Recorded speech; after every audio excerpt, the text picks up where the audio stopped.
വിദ്യാർത്ഥിയുടെ മരണം മർദ്ദനം മൂലം.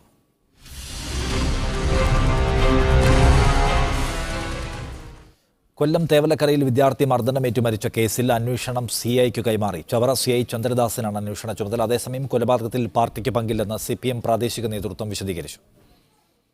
ബന്ധുവായ പെൺകുട്ടിയെ ശല്യപ്പെടുത്തിയെന്നാരോപിച്ച് ഫെബ്രുവരി 14-നായിരുന്നു രഞ്ജിത്തിനെ ജില്ലാ ജയിൽ വാർഡനായിരുന്ന വിനീതും സംഘവും വീട്ടിൽ നിന്ന് വിളിച്ചിറക്കി മർദ്ദിച്ചത്. തിരുവനന്തപുരത്തെയും കൊല്ലത്തെയും ആശുപത്രിയിൽ ചികിത്സ തേടിയ രഞ്ജിത്ത് 2 ദിവസം മുൻപ് മരിച്ചു. തലയ്ക്ക് പിന്നിലേറ്റ ഗുരുതരമായ പരിക്കും തലച്ചോറിലെ രക്തസ്രാവവും മരണത്തിന് കാരണമായെന്നാണ് പോസ്റ്റ്മോർട്ടം റിപ്പോർട്ട്. ജനനേന്ദ്രിയത്തിലേറ്റ ചതവുൾപ്പെടെ ശരീരത്തിൽ 13 സ്ഥലത്ത് ക്ഷതമേറ്റിരുന്നതായും സൂചനയുണ്ട്. രഞ്ജിത്തിനെ മർദ്ദിച്ച സംഘത്തിൽ 6 പേരുണ്ടായിരുന്നുവെന്നാണ് സാക്ഷിമൊഴി. ഇതിൽ അരിനെല്ലൂർ ബ്രാഞ്ച് സെക്രട്ടറി സരസൻ പിള്ളയും ഉൾപ്പെടുന്നുണ്ട്.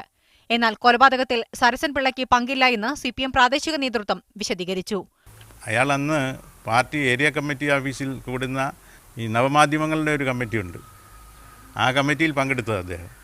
കേസിൽ CPM നേതാവ് ഉൾപ്പെട്ടിരിക്കുന്നതിനാൽ പോലീസ് പ്രതികളെ സംരക്ഷിക്കുന്നുവെന്നാണ് കോൺഗ്രസ് ഉയർത്തുന്ന ആരോപണം. രാഷ്ട്രീയ ആരോപണങ്ങളുടെ പശ്ചാത്തലത്തിൽ കേസ് ചവറ CI ചന്ദ്രദാസിന് കൈമാറി. കേസിൽ പ്രതികൾക്കെതിരെ കൊലക്കുറ്റം ചുമത്തിയിട്ടുണ്ട്. മീഡിയ 1 കൊല്ലം.